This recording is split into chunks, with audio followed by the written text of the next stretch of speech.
Well, hello there, my little skeletons. Here we are again for another Tales from the Necronomicrap. I am your host for the evening, Dr. Von Spookenstein. And tonight, I am joined by my lovely new assistant, Madgore. We have music for tonight. Sorry, technical difficulties, my little skeletons. There it is.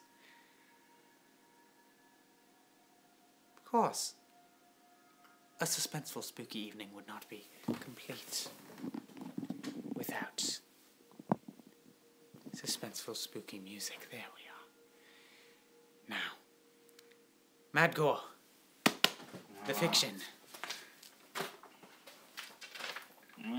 Thank you, Madgore. You are much appreciated around here.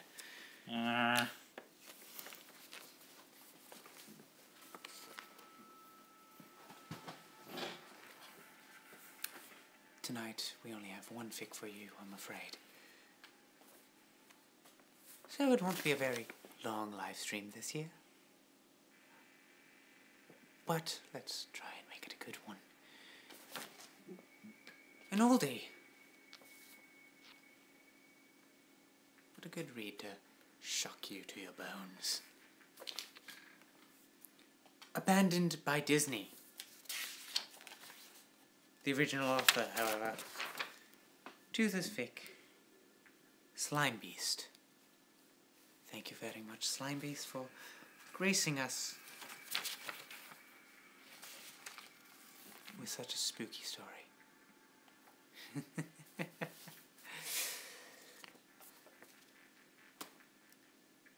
Some of you may have heard that the Disney Corporation is responsible for at least one real live ghost town.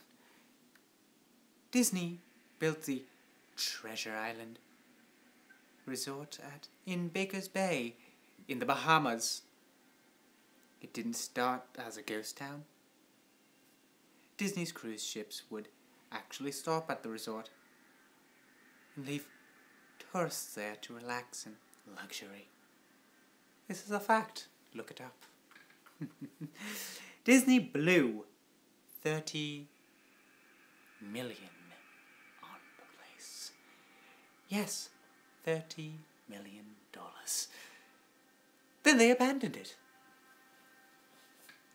Disney blamed the shallow waters, too shallow for their ships to safely operate. And there was even blame cast on the workers, saying that since they were from the Bahamas, they were too lazy to work a regular schedule. That's where the factual nature of the story ends, however. It wasn't because of sand. It obviously wasn't because foreigners are lazy. Both are convenient excuses. No, I sincerely doubt those reasons were legitimate. Why don't I buy the official story? Because of Mowgli's palace, near the beachside, city of Emerald Isle in North Carolina. Disney began construction on Mowgli's palace in the late 1990s. The concept was a jungle-themed resort. The large, you guessed it, palace in the center.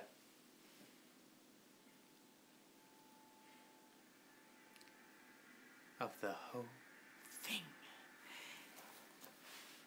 If you're unfamiliar with the character of Mowgli, then you might better remember the story, The Jungle Book. If you haven't seen it anywhere else, you'd know it as the Disney cartoon from decades past. Mowgli is an abandoned child in the jungle, essentially raised by animals and simultaneously threatened and pursued by other animals.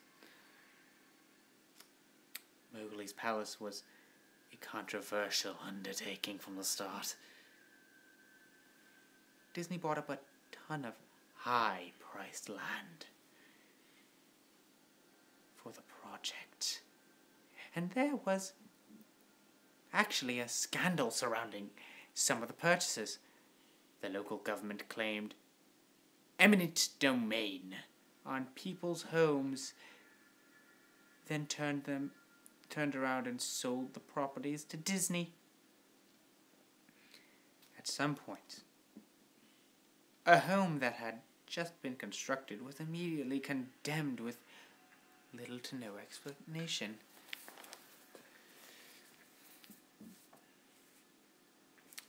The land grabbed by the government was supposedly for some fictional highway project, knowing full well what was going on. People started to call it Mickey Mouse Highway.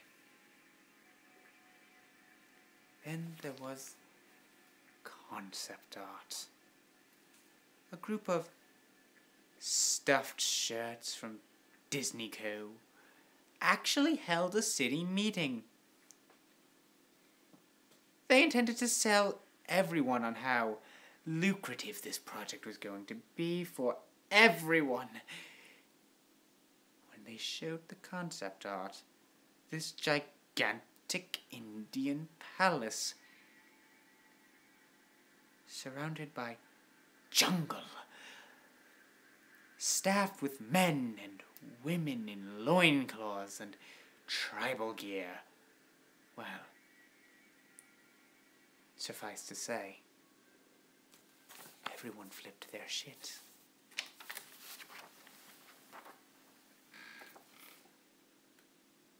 We're talking about a large Indian palace, jungle, and loincloths. Not only in the center of a relatively wealthy area, but also a somewhat xenophobic area of the southern USA. It was a questionable mix at that point in history. One member of the crowd tried to storm the stage, and he was quickly subdued by security after he managed to break one of the presentation boards over his knee. Disney took that community and essentially broke it over its knee as well. The houses were razed, the land was cleared, and there wasn't a damned thing anyone could do or say about it.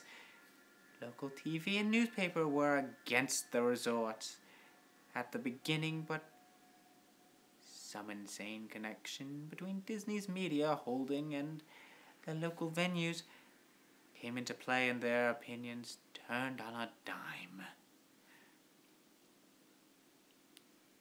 So, anyway, Treasure Island and the Bahamas. Disney sunk those millions and then split. The same thing happened with Mowgli's palace. Construction was complete. Visitors actually stayed at the resort. The surrounding communities were flooded with traffic and the usual annoyances associated with an influx of lost and irate tourists. Then it just stopped. It stopped. Disney shut it down. And nobody knew what the hell to think. But they were pretty happy about it. Disney's loss was pretty hilarious and wonderful to a large group of folks who didn't want this in the first place.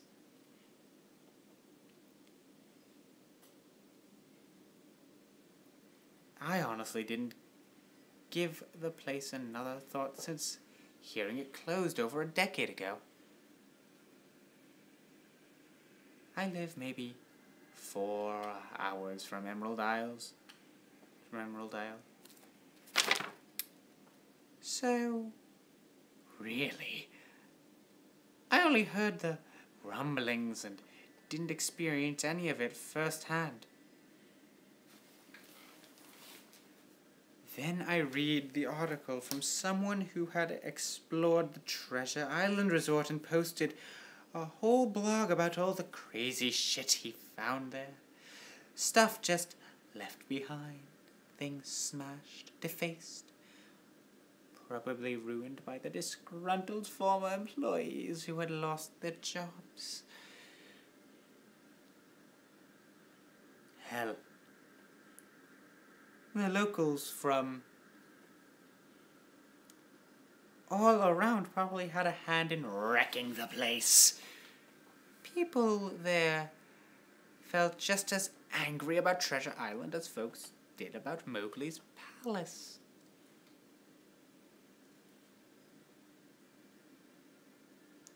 Plus, there were rumors that Disney had released their aquarium stock into the local waters when they closed, including the sharks. Who wouldn't want to take a few swings at some merchandise after that? Well, what I'm getting at is that this blog about Treasure Island got me thinking. Even though many years have passed since its closing, I figured it might be cool to do some urban exploration in Mowgli's palace. Take some photos, write about my experience, and probably see if there was anything I could take home as a memento. I'm not going to say I wasted no time in getting there. Because honestly, it took me another year after I first found the Treasure Island article to get around to going up to the Emerald Isle. Over the course of that year, I did a lot of research on the Palace Resort, or rather, I tried to. Naturally, no official Disney site or resource made any mention of the place that had been scrubbed clean. Even odder, however, was that nobody before myself had apparently thought to blog about the place or even post a photo. None of the local TV or newspaper sites had one word about the place, though that was to be expected since they had all swung Disney's way. They wouldn't be out there lauding their embarrassments, you know. Recently, I learned that corporations can actually ask Google, for example, to remove links from search results. Basically, for no good reason. Looking back, it's probably not that nobody spoke of the resort, but rather their words were made inaccessible. Excuse me 1 second, I have to move you a tad back. There we are.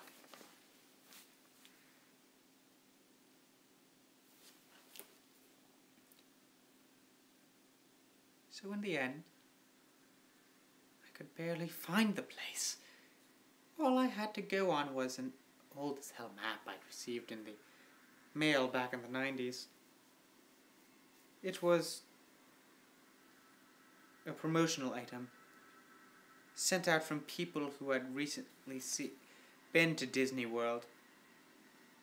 And I guess since I had been there in the late 80s, that was recent. I didn't really intend to hang on to it. It just got shoved in with my books and comics from my childhood.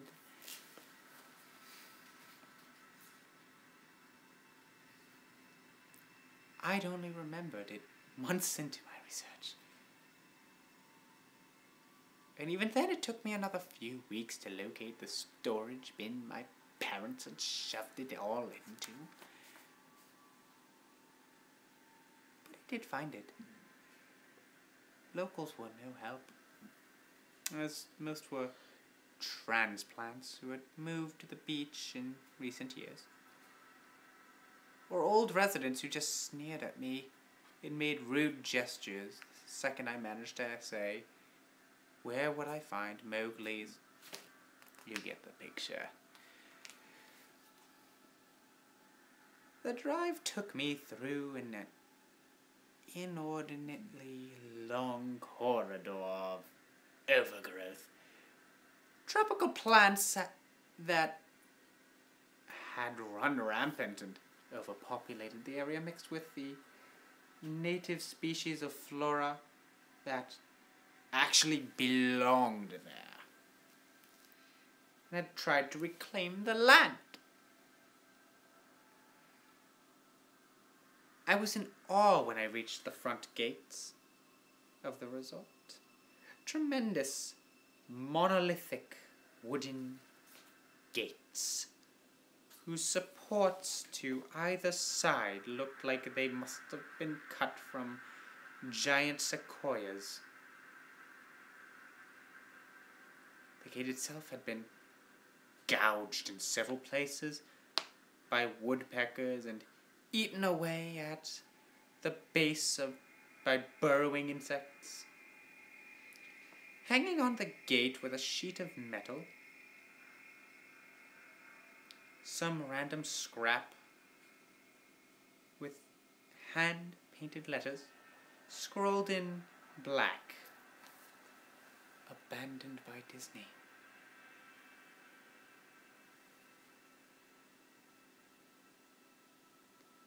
Clearly, the handiwork of some past local or an employee who wanted to make some small protest.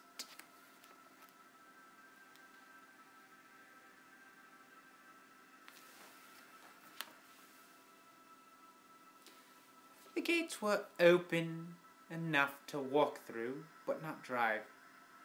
So, grabbing my digital camera and the map, whose flip side showed a layout of the resort, I set off on foot. The inner grounds of the place were just as overgrown.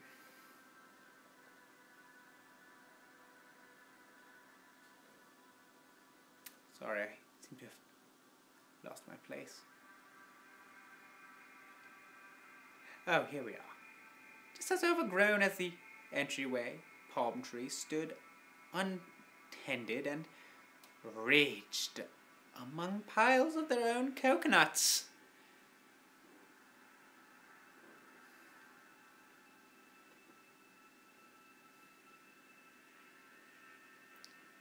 Banana plants similarly stood in their own sinking,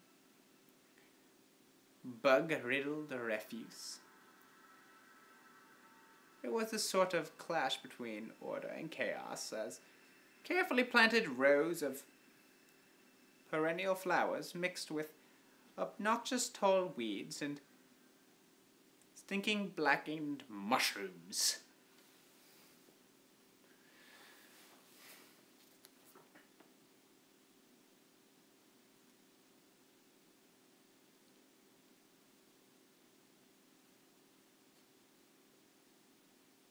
Excuse me one moment.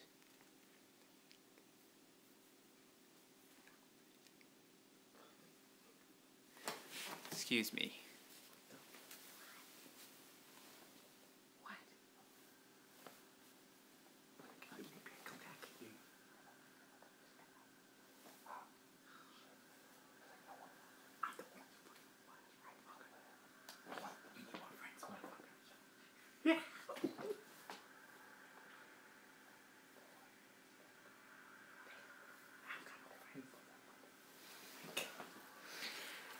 excuse us one moment. We...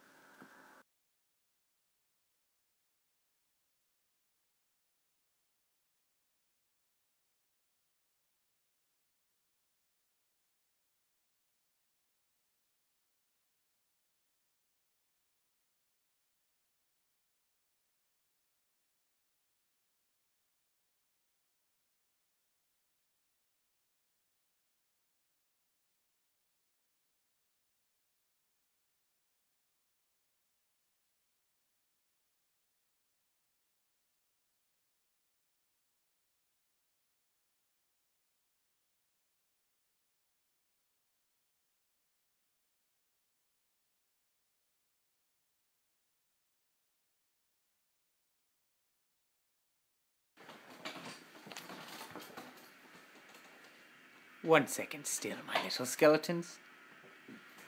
Technical difficulty.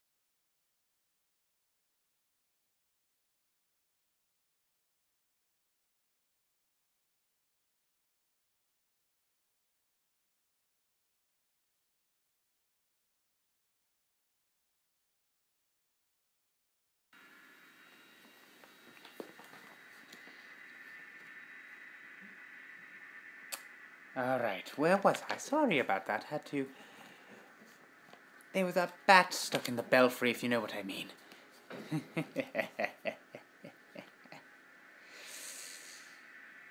As I was saying, where was I? All that remained of any outdoor structures were broken, rotting wood and various charred bits of unidentifiable material.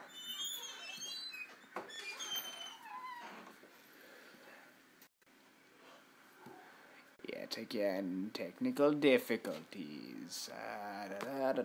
Sorry. Because of where I am, the connection is a bit sore. A bit harder to obtain at the moment. I will simply start from the last paragraph I was at, and we will resume. Isn't that right, Madgore? He knows what's good for him. Madgore!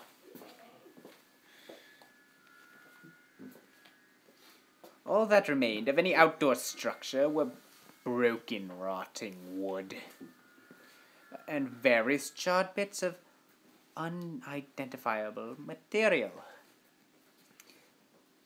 What was most likely an information booth or an outdoor bar was now simply a pile of assorted debris, chopped up by past vandalism and ravaged by weather. The most interesting thing on the grounds was a statue of Baloo, the friendly bear from the Jungle Book, which stood in a sort of courtyard in front of the main building. He was frozen in a jovial wave toward no one. Staring into empty space with a silly, toothy grin, as bird shit covered whole swaths of his fur and vines ensnared his platform. I approached the main building, the palace.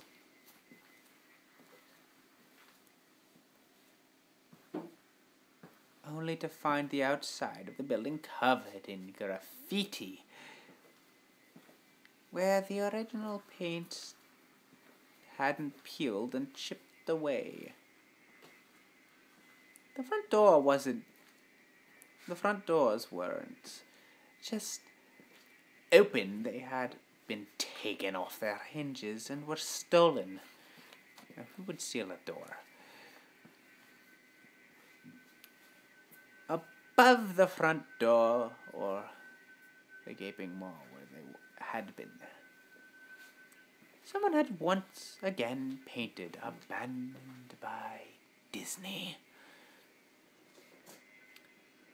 I wish I could tell you about all the awesome stuff I saw inside the palace. Forgotten statues, abandoned cash registers, a full-fledged secret society of homeless bums, but no.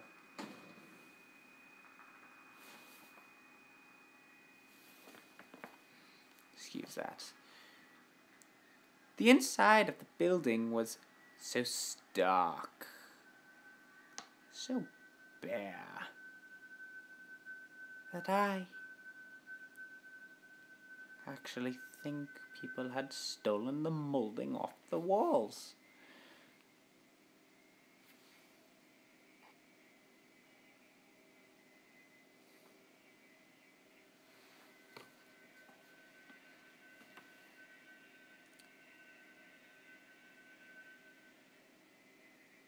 Excuse me.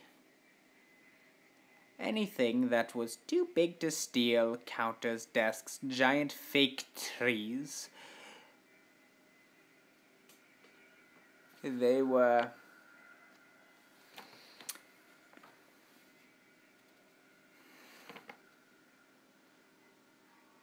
all resting amid this empty echoed chamber that amplified my every step like a slow rat-a-tat of a machine gun. I checked the floor plan and headed to all the locations that might seem in any way interesting.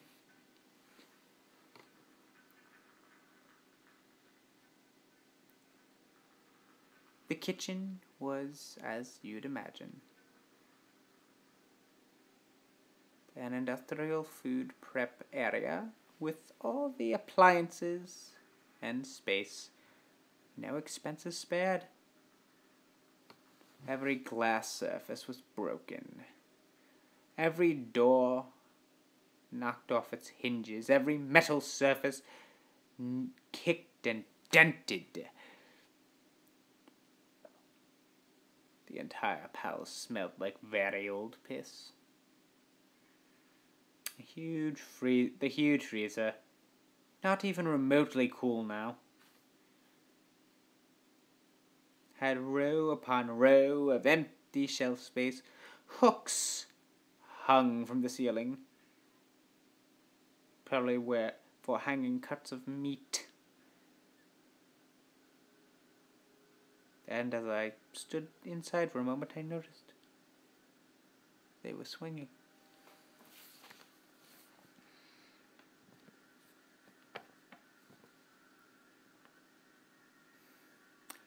Each hook swung in a random direction, but their movements were so slow and small that it was almost impossible to see.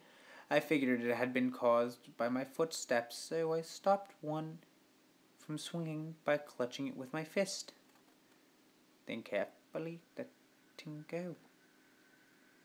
But within seconds it started to swing once more.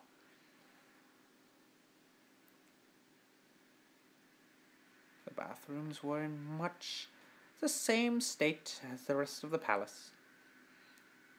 Just like the Treasure Island resort, someone had methodically smashed each porcelain commode with coconuts and other implements.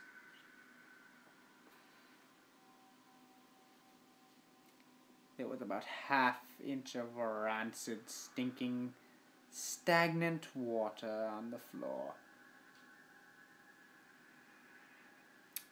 So I didn't stay there for very long. What's odd is that the toilets and the sinks had... and the bidets in the ladies' room. Yes, I went there. All dripped, leaked, and just ran freely. It seemed to me that they should have shut the water off long, long ago.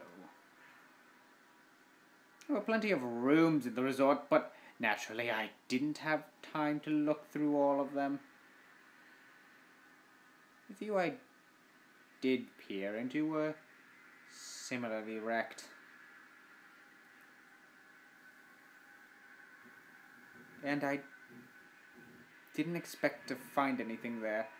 I thought there was actually a television or radio in one room. As I really think I heard a quiet conversation coming out. Though it was like a whisper, probably my own breathing echoing in the silence. Or just another case of the sound of flowing water playing tricks on my mind. This is what it sounded like. I don't believe it.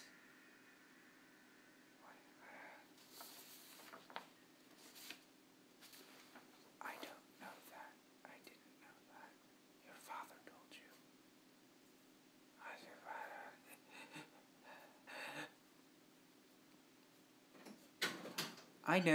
I know. It sounds ridiculous. I'm just telling you what I experienced. Adgor, what are you doing?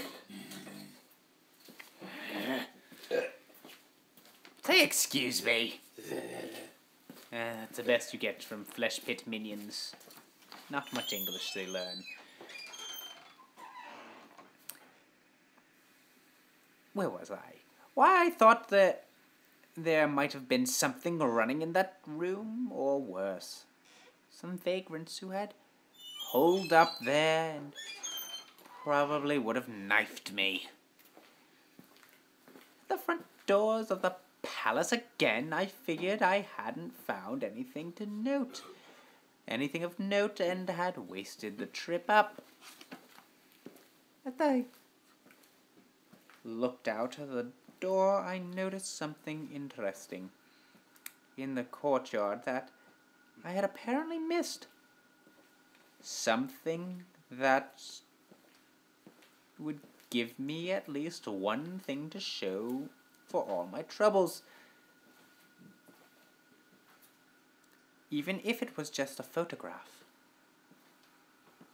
There, as a lifelike statue of a python, maybe 80 feet long, coiled up and sunning itself on a pedestal right in the center of the area.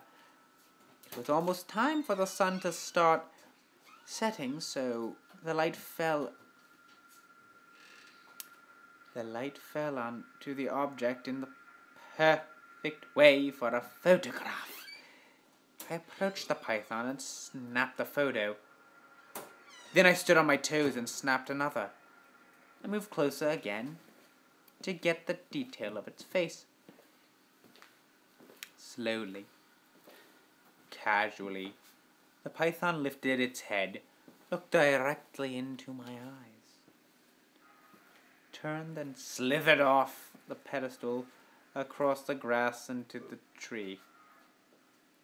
All 80 feet of it. Its head long disappeared into the woods before its tail even left the sunning spot. Disney had released all the exotic animals onto the ground. Right there, on my floor plan map, was the reptile house. I should have known.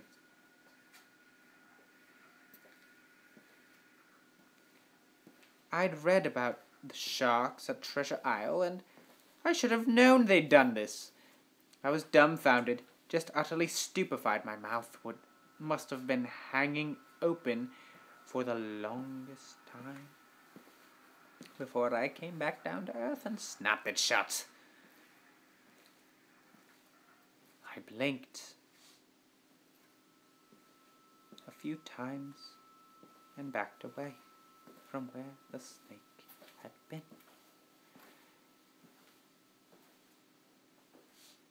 Back toward the palace. Even though it was totally gone, I still wasn't taking any chances.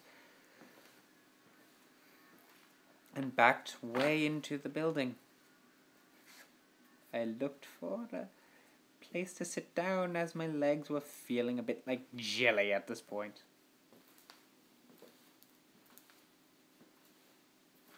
Of course, there was no place to sit down unless I wanted to recline in the broken glass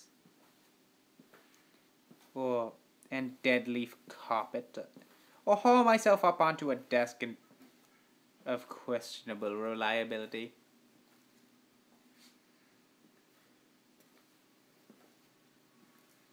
I had some stairs near the palace's lobby and decided to go have a seat there until I felt better.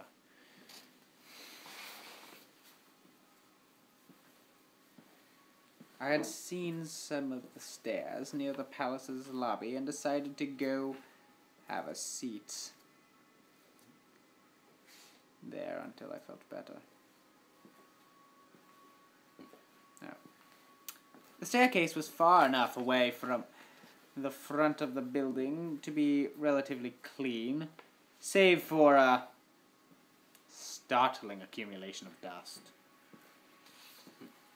I pulled a wee wedge of metal off the wall, once again painted with the "Abandoned by Disney" motto I had become accustomed to. I placed the wedge on the stairs and sat on it to keep at least somewhat clean.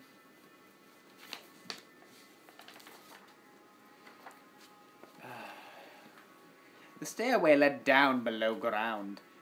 Using my camera flash as a sort of improvised flashlight, I could see that the staircase ended in a metal mesh door with a padlock.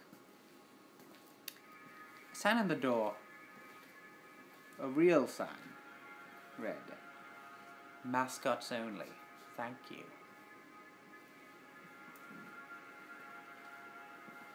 This perked up my spirit a little bit for two reasons. One, mascot only area would have definitely had some interesting stuff back in the day. Two, the padlock was still in place. Nobody had gone down there. Not the vandals, not the looters. Nobody. This was one place I could actually explore. And perhaps find something interesting to photograph. Or want. Or steal.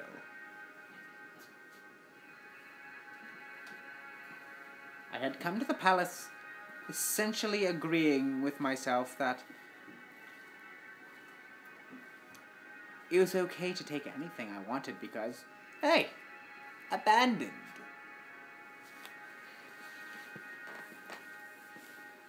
It didn't take much to bust the lock. Well, actually that's wrong. It didn't take much to bust the metal plate on the wall that the padlock was hooked to. Time and decay had done most of the work for me, and I was able to bend the metal plate enough to pull the screws out of the wall. Something nobody else had apparently thought of, or hadn't been able to do at the time. The mascots only area was startling and very welcome. With a startling and very welcome change from the rest of the building. I'd seen, for one, every second or third fluorescent light overhead was illuminated, even though they'd flickered and faded randomly. Also, nothing had been stolen or broken, even if age and exposure were definitely taking their toll. tables and notepad and pens, and where there were clocks, even a punch-in clock on the wall, complete with filled-out time cards. Chairs were scattered around, and there was even a small break room with an old static-filled television and long rotted-out food and drink on the counters. It was like one of those post-apocalyptic movies where everything is left in the state of evacuation. As I walked the maze-like sub-basements, hallways of the mascot-only area, the sights just became more and more interesting as I went further. Desks and tables were knocked over, papers scattered and almost melded with the damp floor, and a large carpet of mold was slowly overtaking the real rotting crimson floor covering. Everything was just sort of squishy.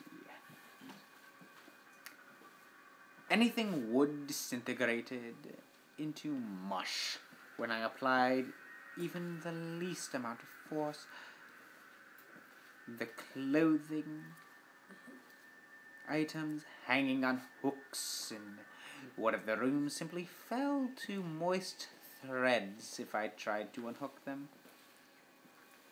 One thing that annoyed me was that the light was becoming more sparse and unreliable as they went further into the dank, suffocating paths of the palace. Eventually I reached a black and yellow striped door with the words Character Prep 1 stenciled on it. The door wouldn't open at first. I figured it was probably where the costumes were kept, and I definitely wanted a photograph of that twisted, stinking mess. Try as I might, whatever angle or trick I tried, the door wouldn't budge. That is, until I gave up to walk away. That was when there was a slight popping sound and the door creaked open slowly.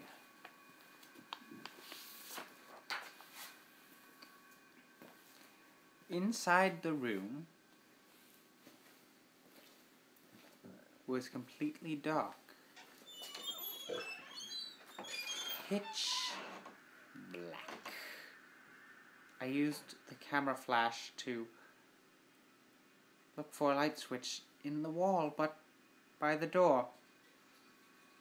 But there was nothing. As I made my search, I was jarred out of my sense of excitement by a loud electrical buzz. Rows of lights overhead suddenly flashed to life, flickering and fading in and out like the rest I had passed.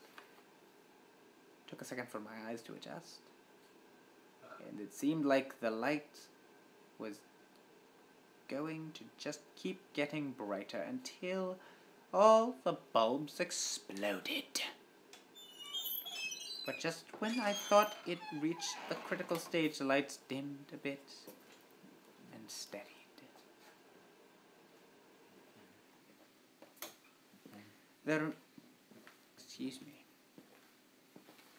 The room was exactly as I had pictured it. Various Disney costumes hung on the walls, fully put together like strange cartoon cadavers hung from invisible nooses. There was an entire rack of loincloths and native clothes on hangers toward the back. What I found odd, and what I wanted to photograph right away,